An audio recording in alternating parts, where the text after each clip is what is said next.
Bonjour, je m'appelle Ogier, fondateur du blog responsabledaffaires.fr et aujourd'hui je vais te parler d'efficacité et te montrer comment tu peux être plus productif en 3 étapes simples. Parce que la productivité, l'efficacité, c'est aujourd'hui le nerf de la guerre. Qu'est-ce que je peux faire aujourd'hui qui peut impacter positivement et vraiment profondément le reste de ma vie?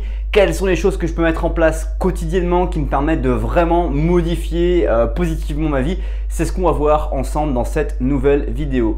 Mais avant cela, je t'invite dès maintenant à liker la vidéo et à t'abonner à la chaîne YouTube pour ne pas rater les prochaines vidéos et aussi découvrir les vidéos les plus populaires à travers les playlists comme pour augmenter ton esprit, tes relations, ton corps et tes finances. Alors l'efficacité, c'est un point que l'on veut tous atteindre, on veut tous être très efficace et on a tous 24 heures par jour à réaliser. Comme tu peux le voir, je transpire, je rentre dans mon footing et j'arrive à courir 1 heure par jour, quel que soit mon emploi du temps et dans les endroits où je me trouve. Comment arrive-je à être aussi efficace? C'est tout l'idée en fait quand je courais que je me suis dit comment je peux partager ça et qu'est-ce que je peux partager de plus important sur ce qui me permet de vraiment être efficace. Et le premier point que je vais partager avec toi, c'était de brûler tes bateaux. Laisse-moi expliquer ce que je veux dire par brûler tes bateaux. C'est simplement le fait de se dire que tu vas partir quelque part, et c'est les Romains qui ont créé cette expression. Quand les Romains ont attaqué en fait Londres, ils sont arrivés avec leur bateau et le capitaine de l'ensemble des navires a demandé qu'on brûle tous les bateaux. Et du coup, toute l'armée romaine qui était présente à Londres, en Angleterre, devait se battre, devait gagner parce qu'elle ne pouvait plus rentrer à Rome parce que du coup, elle n'avait plus de bateaux. Et c'est ça qu'il faut que tu arrives à faire, c'est qu'il faut que tu arrives à brûler l'ensemble de tes bateaux pour que tu ne puisses plus faire marche arrière, pour que tu ne puisses plus faire demi-tour par rapport à ton objectif. Alors, c'est un peu l'image que tu peux avoir lorsqu'on voit dans les films quelqu'un qui va courir, derrière lui il y a un danger et du coup il ne peut pas s'arrêter, il ne peut pas se faire face à son danger, il est obligé d'accélérer pour finalement trouver une nouvelle perspective et se remettre en zone de confort. Ta vie c'est à peu près la même chose. Pour être vraiment efficace, à un moment donné, il faut que tu brûles tes bateaux et que tu ne puisses plus revenir en arrière, que tu ne puisses plus revenir dans l'ancienne zone de confort qui n'est pas encore, qui était la tienne avant et que tu ne puisses plus revenir dessus. Et donc ça demande de brûler ses bateaux. Ça veut dire s'engager avec les autres, par exemple dire aux gens que tu vas arrêter quelque chose, t'engager auprès des personnes qui sont décideurs, leur dire par exemple à ton patron que tu vas changer d'entreprise, que tu vas chercher une autre entreprise parce que tu n'es plus assez stimulé dans ton entreprise, dire non à quelque chose que tu ne veux pas parce que tu sais qu'en disant non de façon relativement ferme, ça va permettre de pouvoir commencer une nouvelle chose et partir dans une nouvelle dimension.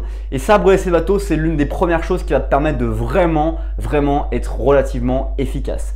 Deuxième chose que je vais partager avec toi, c'est de se fixer des jalons. Je t'invite à aller voir dès maintenant la carrière qu'a fait Luis Figo, le célèbre footballeur qui a joué au Real Madrid notamment pendant l'époque des Galactiques. Cette personne-là, il a joué dans 4 clubs différents et 4 clubs 5 ans chacun. 5 ans au Sporting de Lisbonne, 5 ans au FC Barcelone, 5 ans au Real de Madrid et 5 ans à l'Inter Milan avant de terminer sa carrière en 2009. Et c'est absolument ça. À un moment donné, tu dois planifier des moments. Est-ce que c'est 5 ans? Est-ce que c'est 3 ans? Est-ce que c'est 2 ans? Bref, dans ta vie, tu dois trouver des cycles. Et il faut garder en tête que quand on était à l'école, les cycles duraient une seule année et c'était déjà très long. Alors dans la vie de professionnel, dans la vie d'adulte, 1 an est peut-être trop court par rapport à l'ensemble des missions qui peuvent être les tiennes, mais il est toujours intéressant de réussir à se focaliser sur des cycles. Être un bon sprinter est bien meilleur d'être un mauvais marathonien et je t'invite à énormément travailler sur ces heures de cycle. Par exemple, sur YouTube, est-ce qu'aujourd'hui je pense que je vais faire des vidéos YouTube toute ma vie? La réponse est clairement non. J'aurai d'autres choses que j'aurai envie de faire, d'autres choses que j'aurai envie de partager et de manière entièrement différente. Donc aujourd'hui, mon idée de travailler sur YouTube, c'est de faire vraiment énormément de vidéos. J'en suis à bientôt 300 vidéos et de pouvoir arriver à 365 vidéos, c'est ton objectif aujourd'hui. Et une fois que je serai arrivé à 365 vidéos, je trouverai et me focaliserai sur une autre chose. Et c'est la même chose pour toi, il faut que tu arrives à te dire à un moment donné, dans mon travail, aujourd'hui j'ai fait le tour et je dois brûler mes navires. Règle numéro 1 pour être très productif.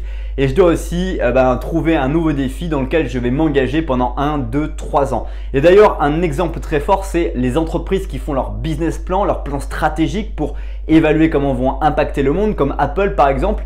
Très souvent, les entreprises travaillent seulement à 3 ans parce qu'on ne peut pas voir plus loin, parce que le monde va tellement vite aujourd'hui qu'il est difficile de pouvoir envisager ce qui va se passer à plus de 3 ans dans le futur. Donc peut-être que ta carrière peut-elle s'implémenter à 3 ans dans un nouveau poste, 3 ans après dans un autre poste, et bref, en alternant, tu vas pouvoir apporter de l'oxygène à ta vie et en plus développer de nouvelles compétences tout en développant un réseau de qualité et en restant très motivé.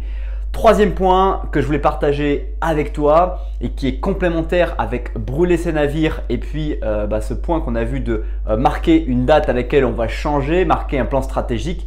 Le troisième plan, c'est de s'entourer des personnes qui ont déjà réussi ce qu'on veut réussir. Lorsqu'on veut vraiment impacter sa vie, il va falloir sélectionner les personnes avec qui on va passer du temps. Et les personnes avec qui on passe du temps ont des croyances. Et si ces croyances sont beaucoup plus inférieures ou sont similaires aux nôtres, malheureusement, on ne va pas réussir à se tirer vers le haut. C'est souvent quand on rencontre des personnes qui sont inspirantes comme des stars, des célébrités, qu'on a envie d'évoluer, qu'on est influencé, qu'on admire les personnes qu'on admire et du coup qu'on a envie de changer, de s'améliorer et de devenir une meilleure version de soi-même. Et c'est ça qui est intéressant. Il faut bien choisir les groupes qu'on va fréquenter, les associations. Si tu veux devenir très bon combattant dans un sport d'arts martiaux, il faut que tu choisisses un coach qui t'inspire, qui te motive et qui te dise « Ok, ce mec-là, j'ai envie de lui ressembler, j'ai envie de maîtriser techniquement ce qu'il fait. » C'est la même chose dans la vie professionnelle. À un moment donné, quand tu travailles pour un leader, tu as envie d'être la personne qui est inspirée par cette personne et tu as envie de te déchirer parce que la personne avec qui tu travailles, eh bien, elle est influente, elle te motive et elle a des valeurs qui sont intéressantes pour toi de pouvoir apprendre et que tu ne maîtrises pas aujourd'hui. Donc voilà, j'espère t'avoir convaincu aujourd'hui d'être plus efficace en travaillant, en brûlant tes bateaux, en planifiant scrupuleusement une deadline comme on appelle dans le jargon et en choisissant les personnes qui peuvent impacter et modifier les croyances que tu peux avoir aujourd'hui dans ta vie. Si tu as aimé cette vidéo, comme d'habitude, je donne ton feedback, je t'invite à liker la vidéo ou à partager dans les commentaires ce que tu as adoré. Et maintenant que tu as fait ce commentaire et que tu as liké cette vidéo, je t'invite à découvrir la vidéo qui se trouve juste ici, à t'abonner à la chaîne juste là.